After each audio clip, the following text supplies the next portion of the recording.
हिंद दोस्तों, आप सभी का स्वागत है आपके अपने एबीसी कोचिंग यूट्यूब चैनल में। इस वीडियो में क्लास 9th सब्जेक्ट साइंस यानी विज्ञान की मॉडल सेट का कंप्लीट सॉल्यूशन देखने वाले हैं, आंसर देखने वाले हैं, जो कि जैक बोर्ड की तरफ से ऑफिशियली जारी किया गया। तो सभी छात्र अंत तक बने रहें और इस वीडियो में बताए गए सभी क्वेश्चन व आंसर को आप कॉपी में नोट कर लीजिए। इसको एग्जाम से पहले अच्छे से रिविजन कर लीजिएगा। और बच्चों, झारखंड बोर्ड की तरफ से जितने भी ऑफिशियली मॉडल पेपर जारी किया गया है उनको आप लोग अच्छे से रिविजन जरूर कर लेंगे। ठीक है, चलिए दोस्तों, आगे बढ़ने से पहले आप सभी से रिक्वेस्ट है, चैनल पर पहली बार आए हैं तो चैनल को सब्सक्राइब करने के साथ बेल आइकन को प्रेस कर लें। वीडियो को लाइक अपने सभी दोस्तों के साथ इस वीडियो को शेयर जरूर करेंगे। दोस्तों, क्वेश्चन की ओर जाने से पहले इसके कुछ समान निर्देश को देख लेते हैं। दोस्तों, जैसे कि आप सभी को पता है कि आप लोगों को जो है आपको प्रत्येक सब्जेक्ट में जो है फुल मार्क 40 रहने वाला है। प्रत्येक सब्जेक्ट में जो है 40 प्रश्न पूछे जाएंगे। सभी प्रश्नों का उत्तर देना आप लोग को अनिवार्य है। प्रत्येक प्रश्न में जो है 4-4 विकल्प दिए जाएंगे। सभी प्रश्न 1 अंक का होगा और जो सही विकल्प होगा उसको मार्कशीट को अच्छे से गोले को काला करना है। और याद रखिए दोस्तों, मार्कशीट को जब गोले को काला करेंगे आप जो है ब्लैक पेन या ब्लू पेन का ही आप लोग यूज करेंगे। जेल पेन और पेंसिल का प्रयोग बिल्कुल भी नहीं करेंगे, नहीं तो आपका रिजल्ट जो है रद्द कर दिया जाएगा। तो चलिए दोस्तों, क्वेश्चन की ओर चलते हैं। देखिए, सबसे पहला क्वेश्चन दिया गया है कि निम्न में से किन राशियों का एसआई मात्रक समान होता है। तो दोस्तों, इसका आंसर आएगा चाल और वेग। ठीक है, तो ऑप्शन नंबर ए जो है इसका सही ठीक आंसर होगा। दोस्तों, चाल और वेग का एसआई मात्रक क्या होता है मुझे नीचे कमेंट करके जरूर बताएंगे, क्योंकि मैंने बहुत बार आपको अच्छे से समझाया, अच्छे से इसको बताया। ठीक है, चलिए अगला क्वेश्चन देखिए। 2 नंबर दिया गया है कि निश्चित दिशा में वस्तु द्वारा तय की गई दूरी है। तो दोस्तों, इसका आंसर आएगा विस्थापन। ठीक है, यानी कि विस्थापन जो होता है निश्चित दिशा में तय की गई दूरी को व्यक्त करता है, दर्शाता है। ठीक है, तो ऑप्शन नंबर सी जो है इसका सटीक आंसर होगा। इसको आप लोग कॉपी में नोट करके इसको अच्छे से रिवीजन कर लीजिए। अगला प्रश्न दिया गया है कि वेग का एसआई मात्रक। तो दोस्तों, वेग का एसआई मात्रक क्या होता है? मीटर प्रति सेकंड होता है। तो ऑप्शन नंबर डी जो है इसका सटीक आंसर होगा। इसको आप लोग कॉपी में नोट कर लीजिए। अगला प्रश्न दिया गया है कि स्वचालित वाहनों में एक यंत्र लगा होता है, उसे उनके द्वारा तय की गई दूरी को प्रदर्शित करता है, इस यंत्र को कहते हैं। दोस्तों, ध्यान देंगे, किसी वाहनों में, ठीक है, किसी वाहन में एक ऐसा यंत्र लगा हुआ है जो सिर्फ जो है दूरी को यहाँ पे प्रदर्शित कर रहा है, सिर्फ यहाँ पे दूरी को व्यतीत कर रहा है। तो दोस्तों, इसका आंसर क्या हो जाएगा? ऑडोमीटर, क्योंकि ऑडोमीटर जो है दूरी को व्यतीत करता है। अगर मान के चलिए यहाँ पे ये कहता है किसी वाहन में उसकी स्पीड को मापी जा रही है, तब वहां पे हम कहेंगे स्पीडोमीटर। ठीक है, याद रखना, ये काफी इंपॉर्टेंट है, काफी वैल्यूएबल इंपॉर्टेंट क्वेश्चन है। इसको आप लोग अच्छे से नोट करके रिविजन कर लेंगे। ठीक है, चलिए अगला प्रश्न देखिए दोस्तों। 5वां नंबर दिया गया कि यदि पिंड का द्रव्यमान दुगुना कर दिया जाए तो उसका वेग आधा हो जाए तो पिंड का रैखिक संवेग होगा। तो रैखिक संवेग क्या होगा? वही रहेगा, उसमें कोई भी परिवर्तन नहीं होगा। ठीक है, तो ऑप्शन नंबर बी इसका सटीक आंसर होगा। इसको आप लोग कॉपी में नोट कर लीजिए।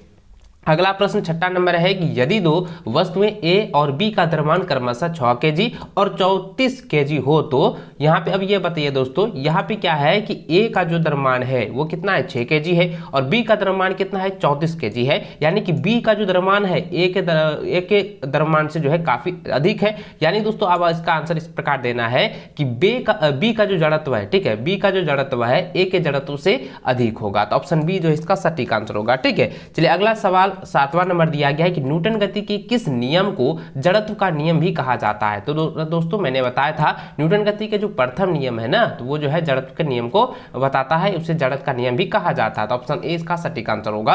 अगला सवाल है कि रॉकेट किसके सिद्धांत पर कार्य करता है। तो दोस्तों, इसका आंसर आएगा संवेग के संरक्षण कर सिद्धांत पर कार्य करता है। ऑप्शन सी इसका सही आंसर होगा। अगला सवाल है कि 60 kg द्रव्यमान के किसी मनुष्य का भार चंद्रमा पर क्या होगा?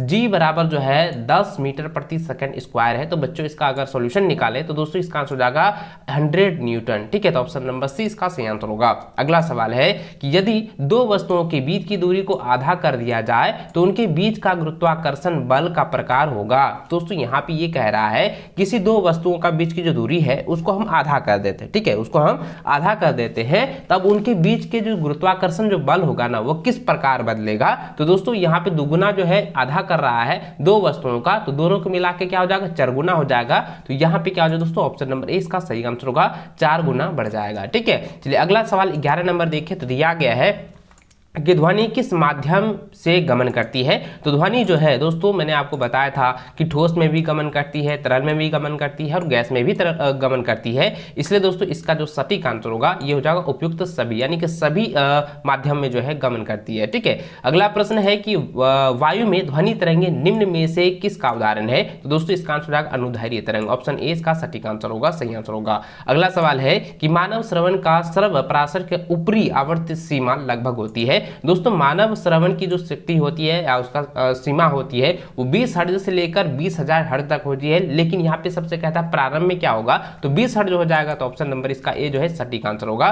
दोस्तों अगर यहाँ पे ये कह रहा था यहाँ पे कहता है, देखिए ऊपरी सीमा यहाँ पे कह रहा है ऊपरी आवर्त सीमा, अगर निम्न आवर्त सीमा कहता तो हम 20,000 लगाते, लेकिन यहाँ पे क्या है ऊपरी कह रहा है यानी कि प्रारंभिक वाला, तो यहाँ 20 हर्ट्ज ही लगाएगा। ठीक है, ऑप्शन नंबर ए इसका सटीक आंसर होगा। इसको आप कॉपी में नोट करके इसको रट लीजिए। अगला प्रश्न दिया गया है कि दो विभिन्न पदार्थों के कणों का स्वतः मिलना क्या कहलाता है। तो दोस्तों हम लोग कहते हैं परासरण। ठीक है, ये हो जाएगा ऑप्शन नंबर ए इसका सटीक आंसर, इसको आप लोग नोट कर लीजिए। ठीक है, सॉरी परासरण नहीं होगा दोस्तों, इसका ऑप्शन नंबर बी हो जाएगा, क्योंकि यहाँ पे दो विभिन्न पदार्थों के कणों का कह रहा है, तो यहाँ पे हमने दूसरा समझ रखा था, तो यहाँ पे देखिए पदार्थों के कणों को होगा तो इसका हो जाएगा विसरण हो जाएगा। ठीक है, इसको आप लोग नोट कर लीजिए, विसरण हो जाएगा, ऑप्शन नंबर बी। अगला प्रश्न 15 नंबर है कि बर्फ का गलनांक कितना होता है। तो बर्फ का जो गलनांक होता है ना वो 273.16 केल्विन होता है। तो ऑप्शन नंबर सी इसका सही आंसर होगा। अगला सवाल है कि निम्नलिखित में किसके सबसे अधिक संपीड़ित किया जा सकता है। तो किसे जो है सबसे अधिक संपीड़ित किया जा सकता है दोस्तों, हाइड्रोजन गैस, ऑप्शन सी जो है इसका सही आंसर होगा। अगला प्रश्न दिया गया है कि निम्नलिखित में से कौन यौगिक का उदाहरण है। तो इसमें यौगिक पूछा गया है ना, तो इसमें यौगिक पूछा गया तो इसका आंसर क्या हो जाएगा, जल हो जाएगा, जिसका फॉर्मूला क्या होता है H2O होता है। ठीक है, ये ऑप्शन सी इसका सही आंसर होगा। अगला सवाल देखिए दिया गया है कि पीतल किस धातु का मिश्रण है। तो दोस्तों जिंक और कॉपर का है। तो दोस्तों इसका ऑप्शन हो जाएगा, ऑप्शन नंबर ए हो जाएगा सही आंसर, Zn और Cu यानी कि जिंक और कॉपर का। ठीक है, चलिए अगला सवाल है कि निम्नलिखित में कौन रासायनिक परिवर्तन का उदाहरण है। तो दोस्तों इसका आंसर क्या हो जाएगा, भोजन का पचना जो है एक रासायनिक परिवर्तन का उदाहरण है। तो ऑप्शन 20 का सही आंसर होगा।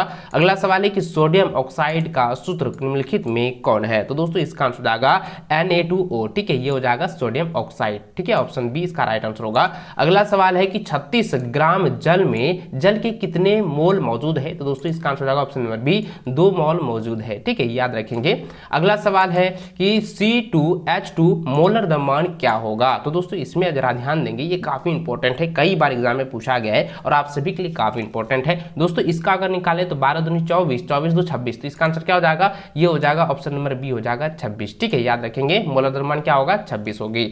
अगला सवाल है कि इलेक्ट्रॉन का खोज किसने की थी। तो इलेक्ट्रॉन की खोज किसने की थी दोस्तों, जे थॉमस ने। ठीक है, तो ऑप्शन 20 का राइट आंसर होगा जे थॉमस।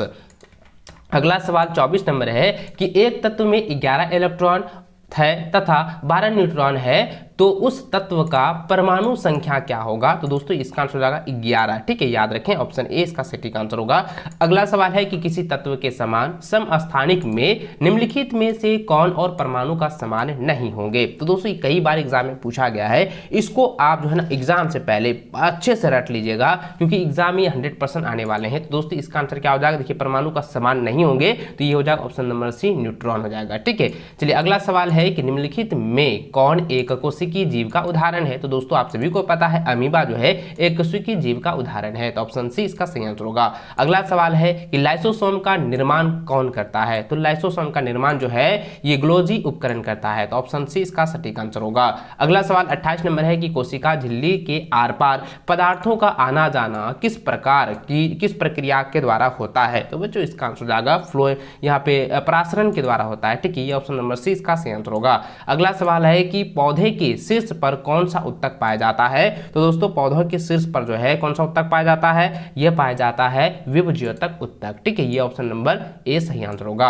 अगला सवाल है कि रक्त के तरल अग्रात्री भाग को कहा जाता है। तो अग्रात्री भाग को क्या कहते हैं बच्चों, तो इसको हम लोग कहते हैं क्या, यहाँ पे जो है हो जाएगा प्लाज्मा। ठीक है, ये ऑप्शन 20 का राइट आंसर होगा। इसको कॉपी में नोट डाउन करते हुए मुझे कमेंट करके जरूर बताइएगा कि इसमें से आपका कितना जो है क्वेश्चन आपको पहले से पता था। ठीक है, और प्यारा सा कमेंट आप लोग जरूर कीजिएगा। ठीक है, 31 नंबर सवाल है कि श्वेत क्रांति किससे संबंधित है? तो दोस्तों इसका आंसर जाएगा दूध उत्पादन से संबंधित है। ऑप्शन सी इसका जो है सही आंसर होगा।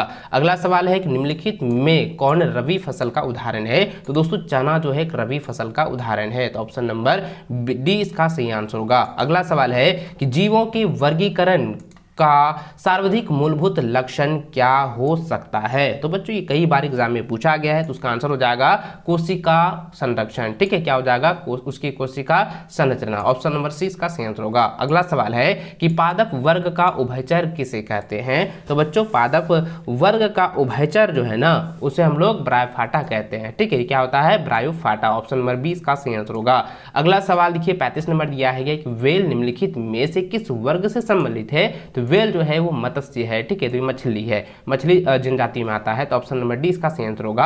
अगला सवाल है कि वैश्विक ऊष्मन के लिए कौन गैस उत्तरदायी है? देखिए कई बार एग्जाम में ये क्वेश्चन पूछा गया है और कई बहुत इंपॉर्टेंट सवाल है, क्योंकि इसका आंसर क्या हो जाएगा? कार्बन डाइऑक्साइड हो जाएगा। ठीक है, यानी कि कार्बन डाइऑक्साइड CO2। ठीक है, इसको याद रखेंगे।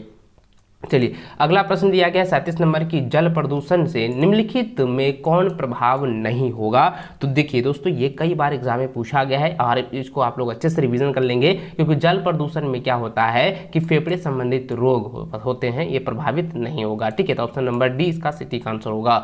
अगला सवाल 38 नंबर देखिए दोस्तों, यहाँ पे दिया गया है कि निम्नलिखित में कौन असंक्रामक रोग है? देखिए यहाँ पे 4 ऑप्शन दिया है, खांसी, जुकाम, रतौंधी, हैजा और कालाजार। तो दोस्तों यहाँ पे क्या है कि असंक्रामक रोग पूछा गया है, तो असंक्रामक रोग यहाँ पे कहता है कि किससे नहीं होता है। तो दोस्तों इसका जो सटीक आंसर होगा ना, मैंने कई बार आप लोगों को बताया था, मुझे कमेंट करके जरूर बताइएगा, क्योंकि खांसी जो है, खांसी जुकाम क्या है? ये संक्रामक रोग है। रतौंधी असंक्रामक रोग है। हैजा जो है संक्रामक है। कालाजार, तो इसका आंसर क्या हो जाएगा? रतौंधी हो जाएगा, जो कि विटामिन ए की कमी से होता है, तो ऑप्शन बी इसका यहाँ पे सही आंसर होगा। ठीक है, अगला सवाल देखिए 39 नंबर दिया गया कि निम्नलिखित में कौन दीर्घकालीन रोग के उदाहरण है? तो दीर्घकालीन रोग यहाँ पे पूछा गया, लेकिन यहाँ पे रोग होगा, यहाँ पे रोग होगा, दीर्घकालीन रोग के उदाहरण है। तो दीर्घकालीन का मतलब हो गया कि लंबे समय तक चलने वाला। ठीक है, लंबे समय तक कौन चलता है? तो यहाँ पे हो जाएगा टीबी। ठीक, क्या हो जाएगा? टीबी बीमारी जो होगा वो लंबे समय तक होता है, तो ऑप्शन नंबर सी इसका सही आंसर होगा।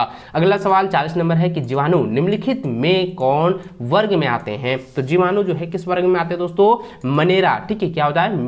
मनेरा वर्ग में आते हैं, तो ऑप्शन नंबर बी इसका सटीक आंसर होगा। दोस्तों इस वीडियो में आप लोगों के साइंस के जो है 40 में से 40 का जो है ऑब्जेक्टिव क्वेश्चन का जो है पूरा का पूरा मैं एक सटीक आंसर बताया हूं। इसको आप लोग कॉपी में नोट कर लीजिए और एग्जाम से पहले इसको 100% जो है रिवीजन कर लीजिएगा, क्योंकि इसमें से कई सारे क्वेश्चन डायरेक्ट बोर्ड एग्जाम में पूछे जा सकते हैं। और बच्चों आपने अभी तक वीडियो को लाइक नहीं किए हैं तो वीडियो को लाइक अपने सभी दोस्तों के साथ शेयर करें। चैनल पर पहली बार आए चैनल को सब्सक्राइब कर लें, ताकि आगे भी इसी प्रकार की वीडियो आप लोग को मिल सके। मिलते हैं नेक्स्ट टाइम। इस वीडियो को अंत तक देखने के लिए बहुत बहुत धन्यवाद। जय हिंद, वंदे मातरम।